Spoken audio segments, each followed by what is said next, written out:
The rain had been falling for 3 days without stopping, and the small road that ran along the edge of Wexley village had turned into a muddy river of its own. Maren stood at the top of the low hill, her cloak pulled tight around her shoulders, and watched the water rush past the stones below. She was not thinking about danger. She was thinking about the flour her mother needed, and the eggs she had promised to bring back before dark, and the way her boots were letting the cold water seep through the soles no matter how careful she stepped. She was 23 years old, the daughter of a country parson who had died when she was 15, and the sister of a mother who had never quite recovered from that loss. She was used to walking through weather that would keep other women indoors. She was used to many things. The wind pulled at her hood, and she caught it before it fell back. Her hair was the color of wet oak bark, and it stuck to her cheek where the rain had touched it. She smelled the river before she reached it properly. It smelled of turned earth and old leaves, and something sharper underneath, the smell of stones being scraped clean by fast water. She heard the rush of it before she saw it. And then she heard something else. A sound that did not belong. A high, thin, awful sound. A horse. Screaming. She moved before she thought. Her feet knew the path down the slope better than her mind did. And she was halfway to the water before she saw the animal. He was in the middle of the flooded ford, up to his chest in brown water, and he was fighting. His head was thrown back and his eyes were showing white all the way around. His forelegs kept trying to find the bottom that was no longer there. The current was pulling him sideways, toward the bend where the water dropped away into deeper stones, and he could not turn against it. He was a big horse, the biggest she had ever seen, black as a cellar wall, with a white star between his eyes that flashed each time he tossed his head. His bridle was still on him, his saddle was still on him, but there was no rider anywhere she could see. "Oh no," Maren said. "Oh no," she looked up the road. She looked down the road. There was no one. There was only the sound of the water and the sound of the horse and the wet cold pressing down through her shoulders. She thought about running back to the village for men. She thought about it for less than one heartbeat. By the time she came back, the horse would be at the bend, and the bend would kill him. She could see that as plain as she could see her own hand. She set the basket down on the stones. She undid the ties of her cloak and let it fall. The cold hit her at once, and she shivered so hard her teeth clicked together. She took the rope from around the basket, the length she used to tie the eggs safe in their straw, and she wound it around her fist. It was not long. It would have to be enough. She stepped into the water. It bit her ankles first, and then it climbed her legs so fast she thought for a moment she had misjudged the depth. It was up to her knees before she had taken 3 steps, up to her thighs before she had taken 5. The stones under her feet were slick and round, and would not let her hold. Her skirts filled with water and became heavy as iron. She held her arms out for balance and kept walking. "Easy," she said to the horse, though her voice did not carry over the river. "Easy now." Easy, he saw her. His ears came forward, and then flat back, and then forward again. He knew she was there. His fighting slowed for one breath. And then the water shifted, and he lost his footing again, and screamed once more. And Maren threw herself the last 4 steps, and caught his bridle in both hands. The cold in her chest was worse than anything she had ever felt. She could not breathe past it for a long moment. She stood pressed against his shoulder, the water up to her waist. The smell of wet horse and river weed and her own fear rising around her in clouds. She got her hand up to his neck. He was shaking under her palm. "You are all right," she told him, and now her voice did carry, because she was close to his ear. "You are all right. Look at me. Look at me. We are going that way." She pointed with her chin toward the near bank, though she could not spare a hand from the bridle. She began to walk. She threw her weight against his shoulder and pushed. He did not move. She pushed harder. Her feet slid and she almost went down, and she caught herself against his ribs. He tried. He tried to turn with her. His hooves scraped stone, and he found a purchase, and he lunged forward one long step, and then another. And then the current caught him again, and he went sideways 2 full lengths downriver before she could stop him. She was crying now, though she did not know it. The tears were warmer than the rain on her face. She had one thought only, and it was a stubborn thought, and it was that this horse was not going to die in front of her while she watched. She braced her feet against a stone she could not see, and she pulled the rein down with all her weight. His head came down. His nose almost touched her forehead. She could smell his breath, warm and grassy, and she could feel it against her cold skin. "Please," she whispered to him. "Please, one more time." He walked forward. It was as simple and as terrible as that. He walked forward against the current because a woman he had never met before was asking him to, and because his own strength was not enough, and hers was not enough either, but together they were something more than nothing. Step by step, she led him. The water dropped to her thighs, to her knees, to her ankles, and then they were on the stones of the bank, and he was standing on ground that did not move, and she was on her hands and knees beside him because her legs would not hold her any more. She did not know how long she stayed there. The horse stood over her, dripping, breathing hard. His nose came down and touched her hair. He blew out a long shaking breath against her ear. She began to laugh, though there was nothing funny in any part of it, and then the laugh became a sob, and then it became nothing at all. She got up on her knees. She got up on her feet. She put her hand flat on his neck and rested her forehead against his wet shoulder. "You very foolish creature," she said. "What were you thinking?" He did not answer her, of course, but he pressed his head against her chest and stayed there, and she stood in the freezing rain with her arms around a horse she did not know, and she cried for a full minute without stopping. When she could think again, she looked at him properly. He was a beautiful animal. His coat under all the mud was fine and glossy. His bridle was tooled leather, the kind she had only ever seen on gentlemen who passed through the village at market time. The saddle was worked with silver at the corners. There was a coat rolled behind the saddle, wet through but still tied with careful knots. This was not a farmer's horse. This was not a merchant's horse. This was the horse of somebody very rich indeed, and that somebody was not here. Maren looked up and down the road. She looked at the river. She saw no man. She saw no body in the water. She swallowed hard. She might have to look. She might have to walk along the bank and see if a stranger was face down in the reeds somewhere, drowned while his horse fought. She did not want to look. She made herself begin to look anyway. She had walked no more than 50 paces along the bank when she heard the whistle. It was not the wind. It was a real whistle. 2 notes, sharp and clear. She turned. A man was coming up the road from the village side, walking fast in spite of a limp that favored his right leg. He was tall. He was hatless in the rain, his dark hair plastered flat to his skull. His coat was a good one, deep green wool with a plain collar. His boots were muddy to the knee. He was not a farmer.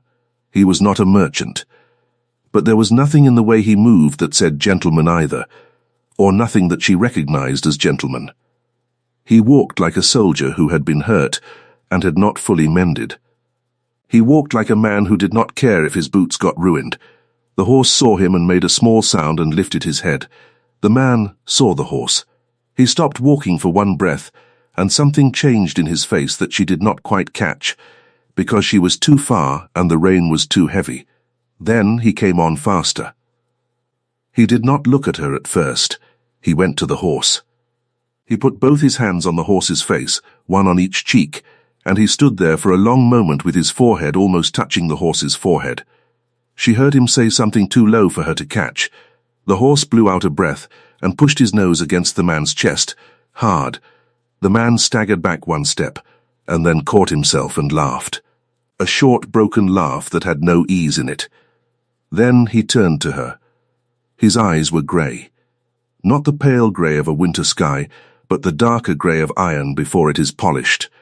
His face was long and hard, and not handsome in any easy way. There was a scar under his left eye, thin and old, that pulled the corner of his mouth up slightly when he was not thinking about it. He was, she guessed, 32 or 33. He looked at her, and he did not speak for a long time. You went in after him, he said at last.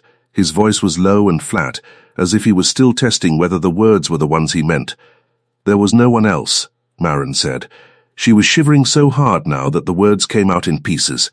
You could have drowned. So could he. The man looked at the river. He looked at her again. He looked at her wet skirts and her wet hair, and the way her hands were pressed against her arms because she could not stop them from shaking. You are freezing, he said.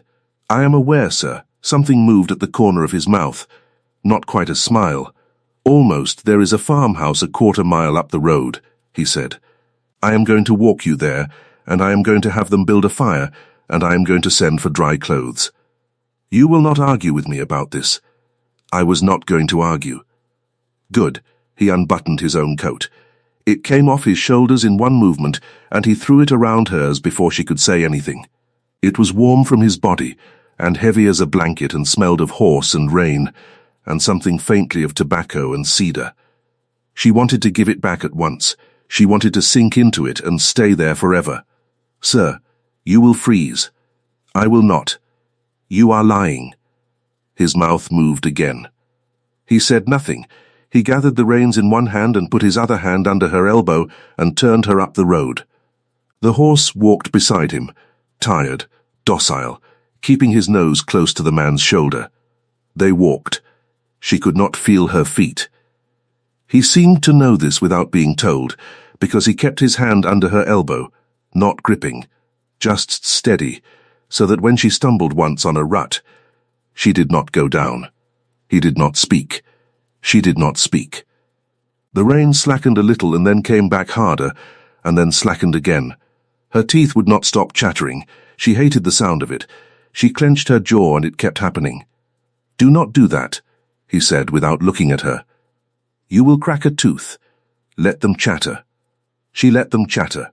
The farmhouse was low and old and smoky, and the farm wife who opened the door was a broad red woman named Mrs. Lott, who took one look at Maren and shrieked and pulled her inside and shouted for her daughter to bring blankets, bring the copper, bring anything dry.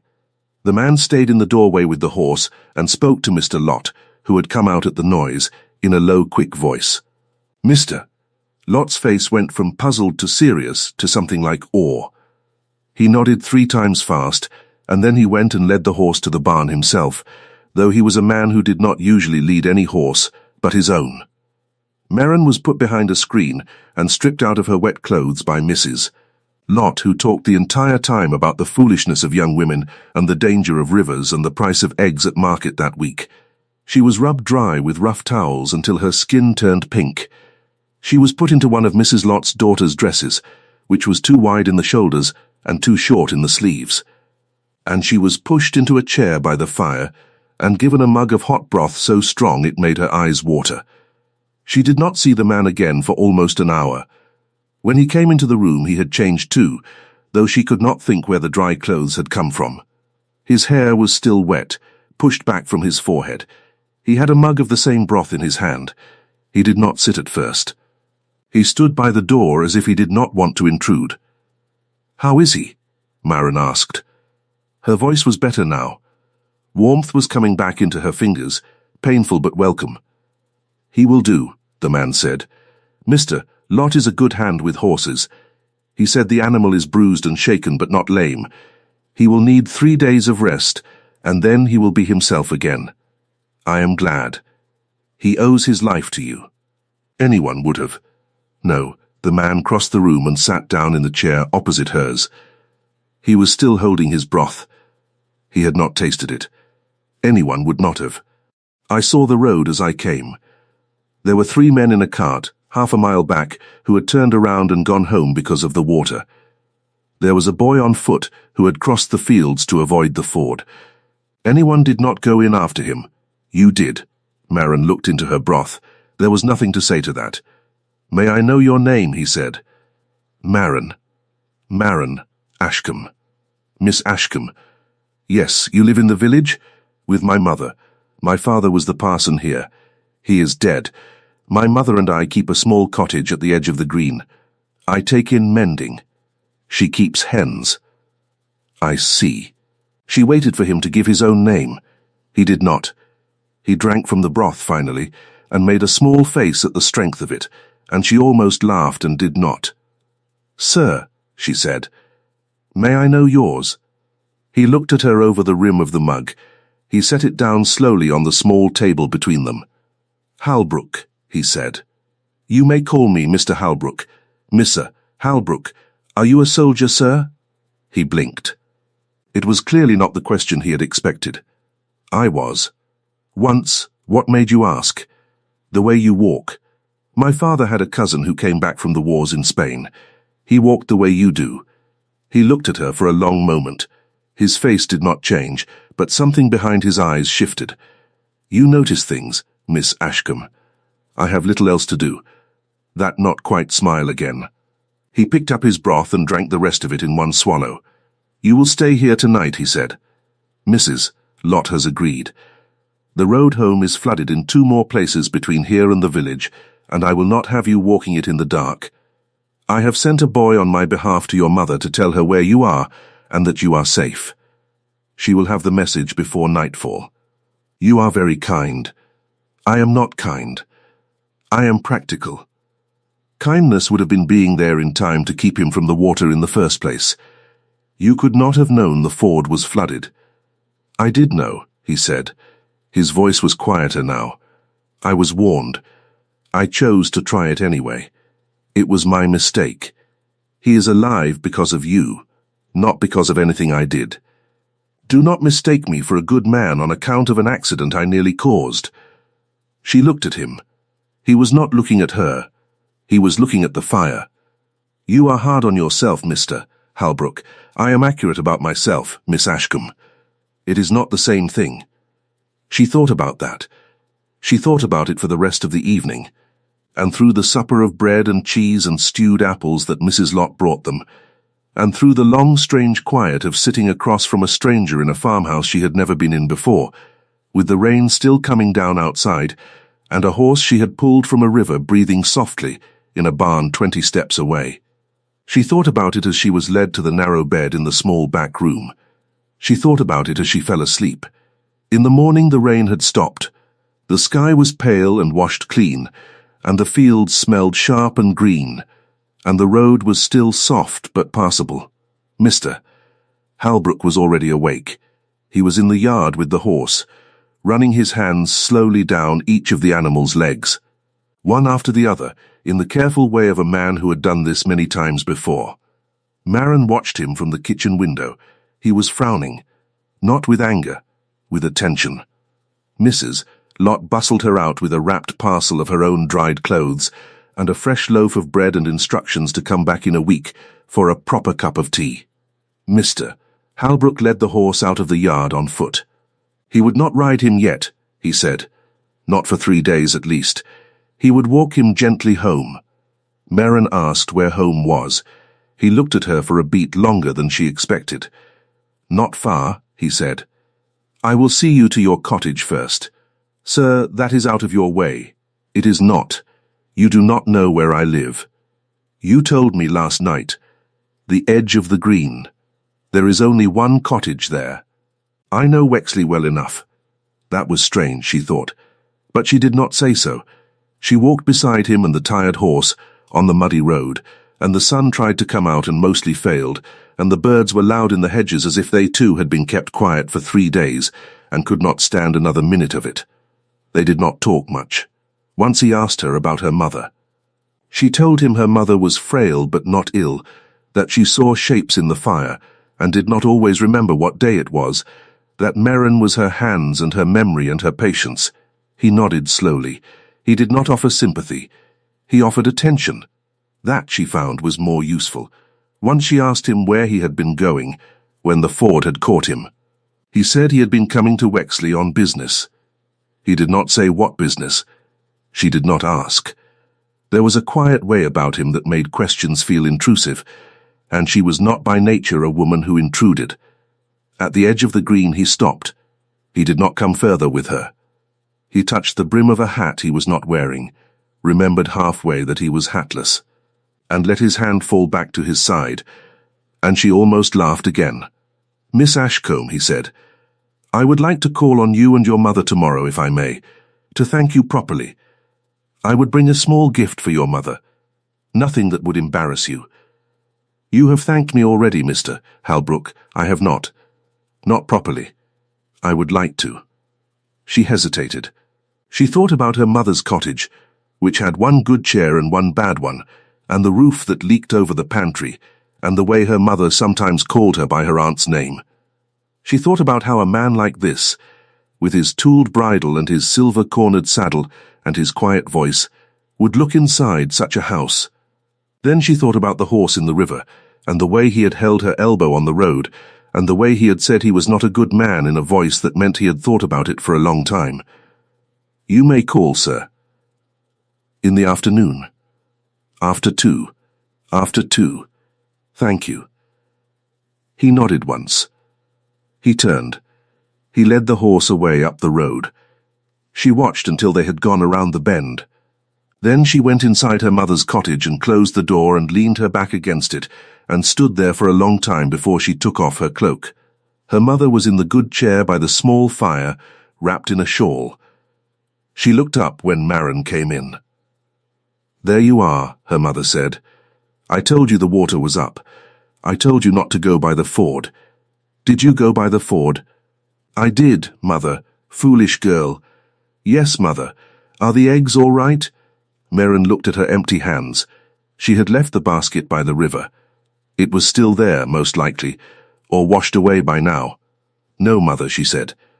I lost the eggs. Her mother looked at her a long time. Then, in one of the quick, clear moments that came less and less often, she said, Maren, are you all right, child? Yes, mother. I am fine. You look as if you have seen a ghost. I have not seen a ghost, only a horse. Her mother nodded as if that made perfect sense, and went back to looking at the fire. That afternoon Maren did the mending she had been paid for, and washed her hair with the last of the good soap, and combed it dry by the fire, and did not think about Mr. Halbrook. She thought about him constantly, but she did not think about him, which is a distinction only a woman who has spent many years alone in a small room will fully understand. He arrived the next day at 2:10. He was on foot. He carried a small basket. His coat was brushed, and his boots were clean. He looked, in daylight and dry weather, less like a hurt soldier, and more like a gentleman who was pretending, badly, not to be one. She noticed this at once and put it away in her mind to think about later. He bowed to her mother with a full and formal bow, as if she were a duchess and not a fading widow in a shawl. He presented the basket, which contained a small pot of good honey, a wedge of hard cheese, a paper of tea, and a bundle of dried lavender tied with a blue ribbon. Her mother, who had been having a bright morning, took the basket into her lap and looked into it and looked up at him. You are the man with the horse, her mother said. I am, ma'am. My daughter saved your horse. She did. She is a foolish girl. She is a very brave one, ma'am. Her mother thought about that. She lifted the bundle of lavender to her nose. She breathed it in. This smells like my sister's garden, she said. Her voice was softer, further away. My sister had a garden in Kent. Did I ever tell you about it, Maren? Yes, mother, many times. There were bees. So many bees. In the summer you could not walk through it without a bee landing on you somewhere. Mr. Halbrook, in the bad chair, sat perfectly still. He listened to her mother talk about the garden in Kent for nearly a quarter of an hour, and he did not once try to change the subject or hurry her along. When she began to repeat herself, he asked a gentle question about the roses, and her mother, delighted, told him about the roses, and then about a dog she had once owned, and then about a hat she had worn to a wedding in 1798. Maren sat and mended a stocking, and did not look up too often. When she did look up, she found him watching her mother with a face that was quiet and attentive and not at all bored. He stayed an hour. He drank the small cup of weak tea Maren made him. He ate one small piece of the cheese he had brought, because her mother pressed it on him and he did not refuse. When he stood to go, her mother caught his sleeve. Come again, her mother said. I like you. You are very tall.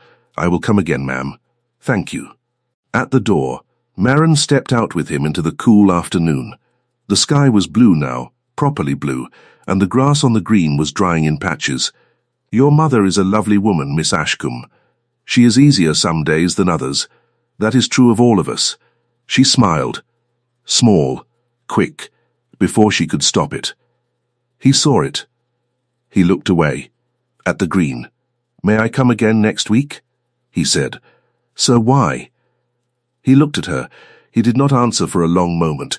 "I have not yet worked out the answer to that question honestly," he said. "When I have, I will tell you. Until then, I would like to keep coming, if you will allow it." She thought that was perhaps the strangest and truest thing anyone had ever said to her. "You may come next week." "Thank you." He went. She watched him walk down the lane.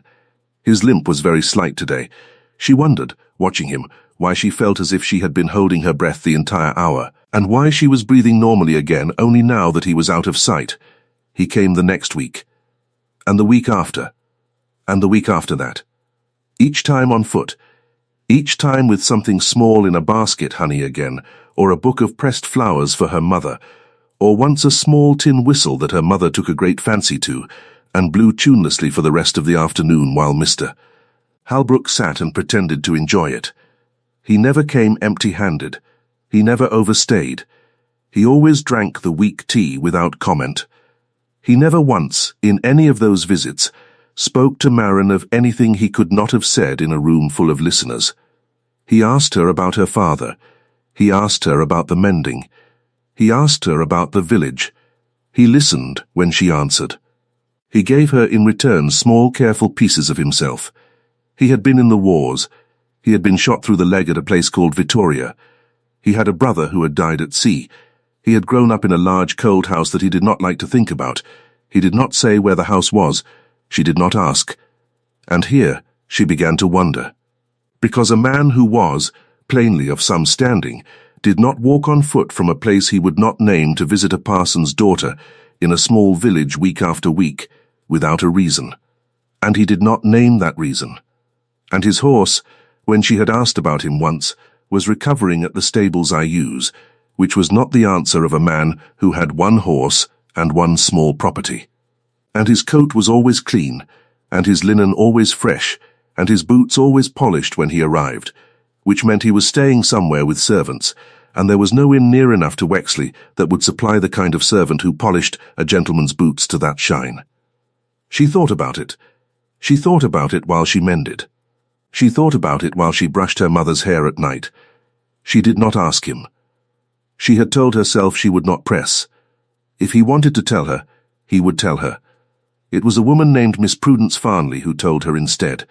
Miss Farnley was the vicar's cousin, a thin, sharp person of 40 who had never married and had made it her small life's work to know everything that happened in Wexley and the 4 villages around it.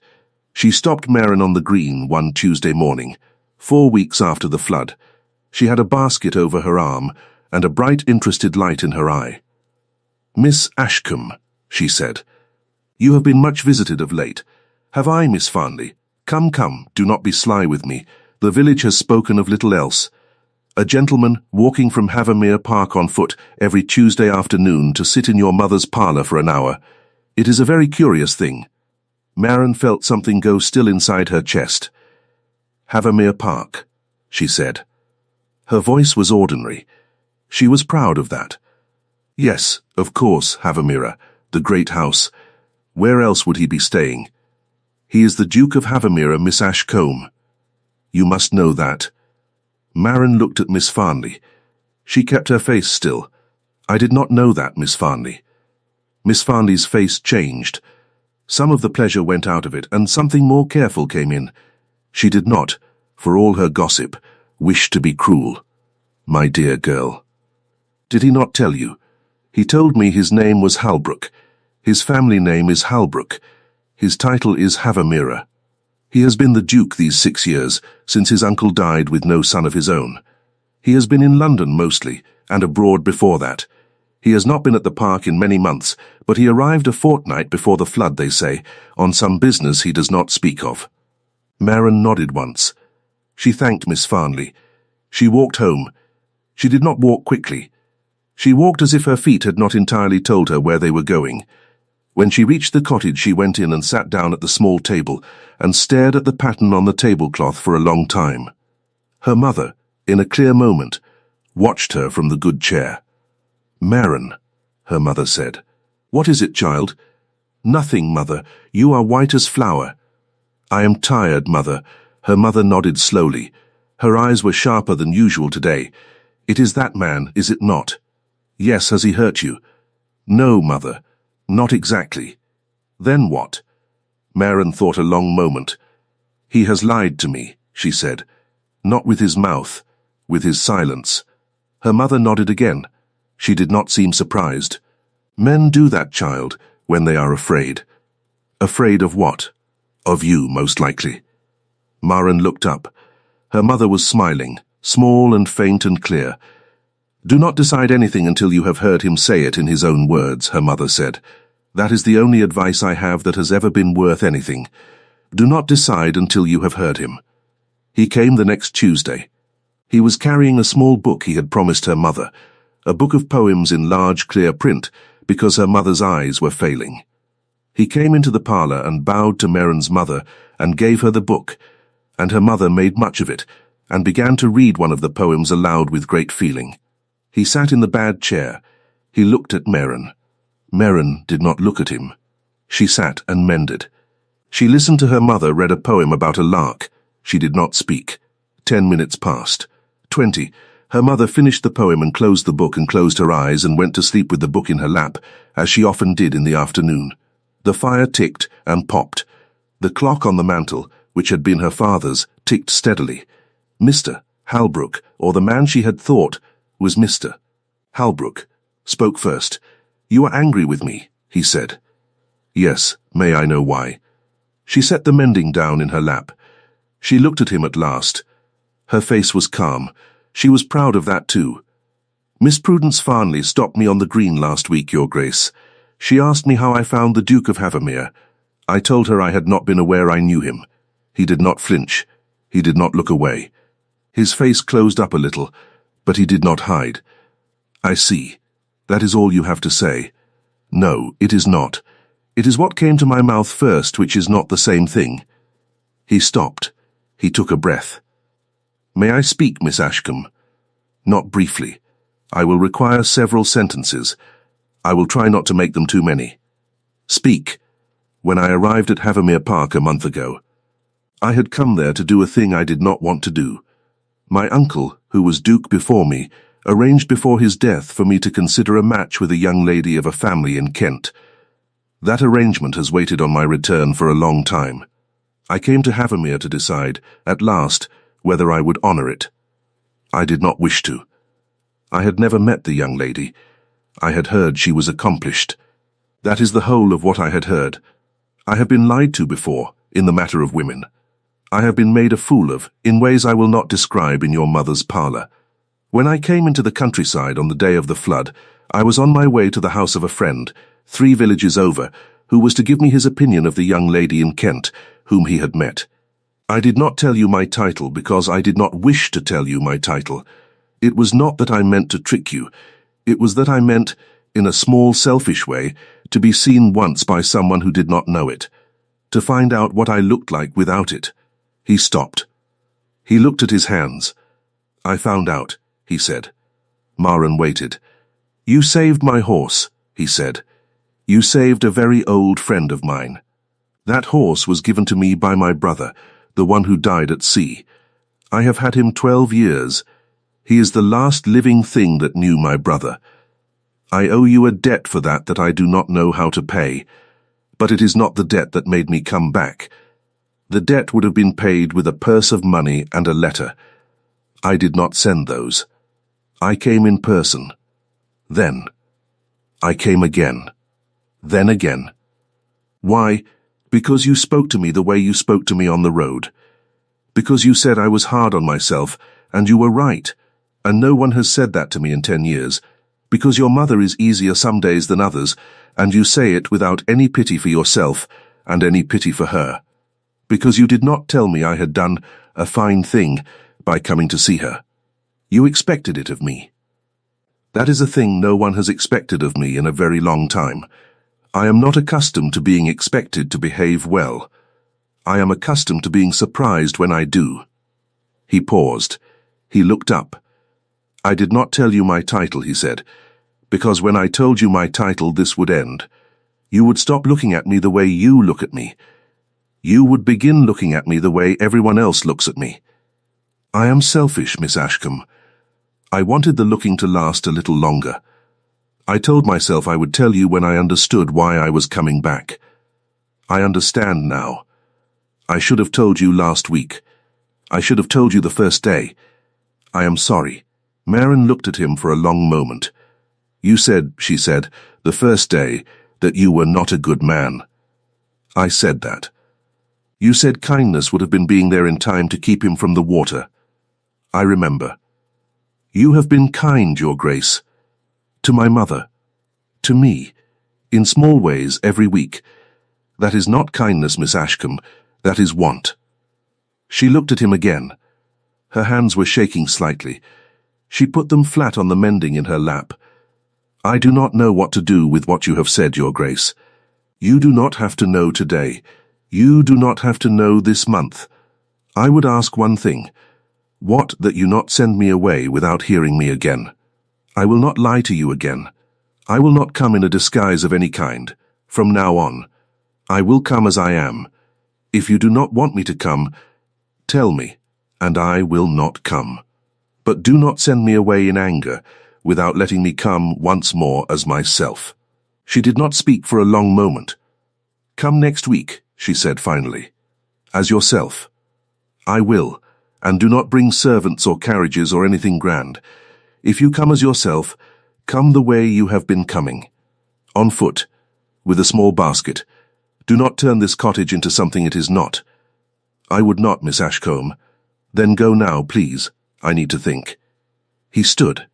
He looked at her mother, still asleep in the chair, book on her lap. He looked at Maren. "Thank you," he said, "for not throwing me out on the green. I considered it, Your Grace. That not quite smile again, worn and tired. I know you did." He went. She did not stand to see him to the door. She sat in her chair and listened to his footsteps go down the path and away. The next Tuesday was cold. There had been a hard frost overnight, and the grass on the green sparkled and crunched. He came at 2:10, as before on foot, in the same green coat, with a small basket. Inside the basket was honey, and a small book of cowper for her mother, and a paper twist of gingerbread that Maren's mother liked. He was, in every visible way, exactly as before, except he was not. There was something more open in him now. Some carefulness he had been holding in his shoulders was gone. He sat in the bad chair and drank the weak tea. He listened to her mother tell the same story about the garden in Kent for the 6th time. He laughed when Maren said something small and dry about the parson who had replaced her father. His laugh was low and rare, and it surprised her every time. He came again the next week, and the week after. Winter came fully, and the road turned to iron. He walked it in the same green coat. Maren asked him once, gently, if he would not ride, and he said the horse was still not entirely himself, and he would not use another. That answer struck her as important. She thought about it many nights. She learned in these weeks small things about him. That he read Greek. That he could not stand the smell of sherry because of a memory attached to it he would not describe. That his mother had died when he was 7. That the house at Havermere Park was too large and too cold, and had been the site of a great unhappiness in his childhood that he did not name. That he was 33. That he had not laughed properly, he said, in longer than he could remember, until the afternoon her mother had asked him to blow the tin whistle for her. She did not fall in love with him.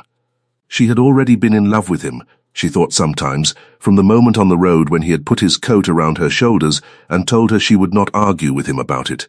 She had merely been trying, for many weeks, not to know. Then, at the beginning of December, something happened that she did not know about at the time, and that she only heard about weeks later. And that changed everything in her feeling about him, though nothing in her behavior toward him. It was Mrs. Lott who told her. Mrs. Lott had come into the village to sell butter, and she stopped at the cottage to see how Maren's mother was, and over tea she said, in the same voice she used for gossip about the price of eggs. "Your Duke has been very good to the Ainsleys, you know." "The Ainsleys?" Marin said. The family in the small cottage passed the ford.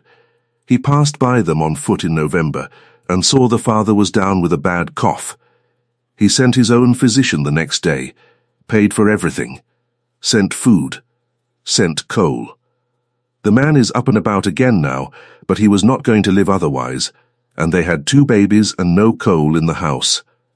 His Grace did not put his name to any of it. He asked the physician to say the parish had arranged it, but the physician told my brother, who told me. There is not a soul in the parish, mind you, who has a shilling to spare for a stranger's cough. It was him. He would not have anyone thank him. He did not come to the cottage himself even once. He simply arranged it and let them think it was the parish. Marin set down her tea. Her hands were steady. "He never spoke of it," she said. "He never would. That is his way, I understand. He has done other things too. He gave the church a new roof last month, in his uncle's name, so no one would think it was him. He is a strange one, Miss Ashcombe. Cold on the outside, not so cold underneath. Mrs. Lot left." Marin sat by the fire for a long time. She thought about a man who walked through the cold to visit a fading widow, who listened to the same story about a garden in Kent for the 6th time, who paid quietly for a stranger's medicine and coal because he had seen a cough and did not want 2 children to lose their father, who would not put his name to it, who would not have his name mentioned. She thought, he is a good man. He does not know that he is a good man, and he would rather I did not know either. She did not say anything to him about it. Not that Tuesday, not the Tuesday after. She kept the knowledge in her, warm and quiet, like a coin in a pocket. At the beginning of January a letter came. It was for Mr. Halbrook. It was not brought by the post but by a servant on horseback from Havermere Park, who knocked at the cottage door in the middle of a Tuesday visit. The servant was ashamed to intrude. He was very polite. The letter was urgent. His Grace's uncle had died no. That was long ago. Forgive him, His Grace's aunt, in Kent, was very ill, and had asked for him. The Duke stood. He read the letter in the small parlour. His face did not change. He folded it once. "Twice I must go," he said. "I am sorry. I will write." "Of course," Marin said. "Please, go quickly." He looked at her. He looked at her mother, who had not fully understood what was happening, and was looking at the servant with quiet interest. He did not speak of what the letter contained. He bowed. He was gone.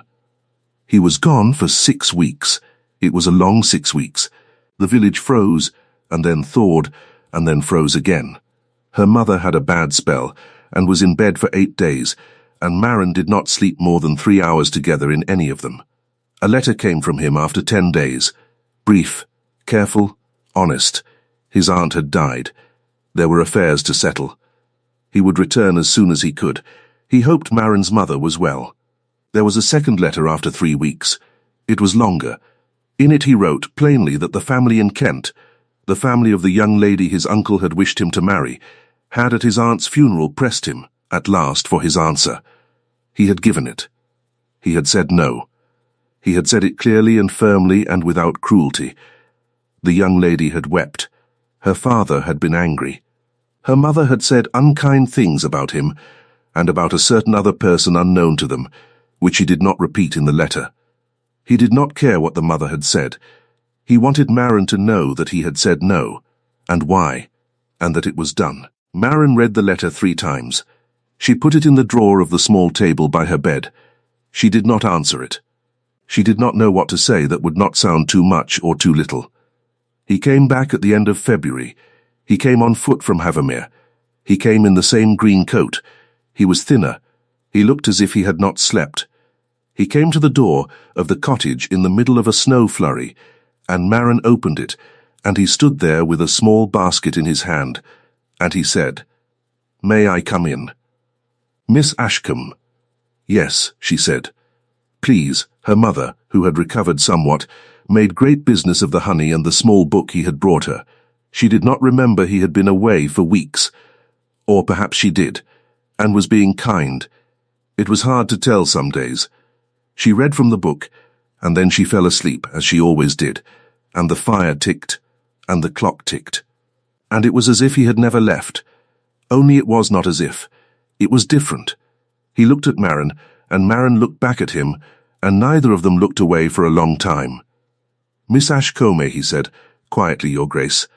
I would like to say a thing. Not briefly. Say it." He drew a breath. "I have lived since my brother died as a man who did not expect to be happy. I did not think of it as a decision. I thought of it as an accurate reading of my life. I did not expect to marry. I did not expect to be understood.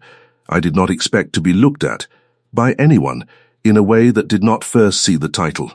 When I came here in October, I thought I would spend a week in the country and go back to London and marry a young woman I had never met, because it was easier than resisting. On the way to my friend's house, I put my horse into a river I had been told not to cross. I nearly killed him. A woman I had never seen before came into the water after him. She was not thinking of me at all. She was thinking only that a horse she did not know was going to die. That was, I have decided, the moment my life turned. Everything since then has been the working out of the turn." He stopped. He looked at her. "I do not have a speech prepared," he said. "I had one on the way here. I have forgotten it. What I remember is that I love you. I have loved you, I think, since you told me I was hard on myself. I do not know when it became this. I know only that it did. I know that I have never been so much myself as I have been in this room, in that chair, with your mother reading a poem she does not understand, and with you not looking up from your mending. I know that if you send me away I will go, and I will not trouble you again. But I know that if you do not send me away, I will spend every day I have making you glad you did not." He paused. His voice was very steady. His hands, she saw, were shaking. "I am not a good man, Miss Ashcombe. Not naturally. But I would like to try, with you. I am asking you to marry me. I know what I am asking. I know I am asking you to leave this cottage and to be looked at by rooms full of strangers, and to be a duchess of a house that is cold and too large. I would understand if you said no. I would understand it entirely. But I am asking." Marin did not speak at once. She looked at the fire. She looked at her mother, asleep in the chair, book slipping from her lap. She looked at his hands, still shaking. She thought about the family past the ford, and the coal, and the physician, and the church roof his uncle had never paid for. She thought about a horse in a river and a coat around her shoulders, and the smell of tobacco and cedar and rain. "I do not care about the house," she said, "or the title, or the strangers." He waited. He did not move. "I care about my mother," she said. "She cannot be moved from this cottage. It would break her. She would forget the walls first, and then me. I will not do that to her. I know," he said. "I have thought about that. You have thought about it. For weeks." She waited. "There is a cottage at the edge of the Havermery Park," he said. "Very small, very warm. It has a garden. It was my mother's before she died. It has been closed for 26 years. It could be opened again in a month. Your mother could live in it. You could go between us. I would live at the great house with you when she did not need you, and I would live at the small cottage with you when she did. I do not care which house I sleep in. I care where you sleep. I want it to be near enough to her that you never have to choose." Marin did not answer for a long moment. Her eyes were burning. "You have thought about this a great deal, Your Grace. I have thought about very little else. For weeks.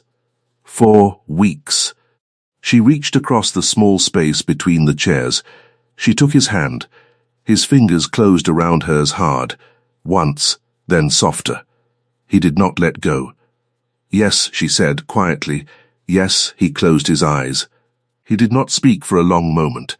When he opened them, they were wet, though he was not, in any ordinary sense of the word, crying. "Thank you," he said. "You do not need to thank me. I do. I need to. Please let me." "Very well." They sat like that, with their hands together, for a long time. The fire ticked. The clock ticked. Her mother slept, breathing softly. The snow fell past the window in a slow, steady way. and the room smelled of wood smoke and honey, and the faint dry sweetness of the lavender bundle her mother had kept, still tied in its blue ribbon, on the mantelpiece. They were married in the small church at Wexley in April, on a bright cold morning. Maren's mother, in her best shawl, sat in the front pew and watched with a clear look in her eyes that lasted, remarkably, all the way through the service. Miss Prudence Farnley sat 3 rows back and did not gossip once. Mr. and Mrs. Lott sat behind her, holding hands, both of them crying in the quiet way of country people who did not often show what they felt. The horse from the river, fully recovered, stood outside in the churchyard with a groom, and when Maren came out on the arm of her husband, the horse pushed his head down into her hair the way he had that first day on the bank, and blew a warm, shaking breath against her ear. She laughed. She laughed the way she had laughed at the river, with tears in her eyes. Only this time the tears were of a different kind entirely. The Duke, beside her, did not laugh, but he almost smiled, in the way he almost smiled, and his hand was steady in hers, and he did not let go for a very long time. She had walked into a river to save a stranger's horse without knowing whose it was, and the river had given her back a life she had never thought to ask for. And in the end it was the horse, not the Duke, who had chosen first.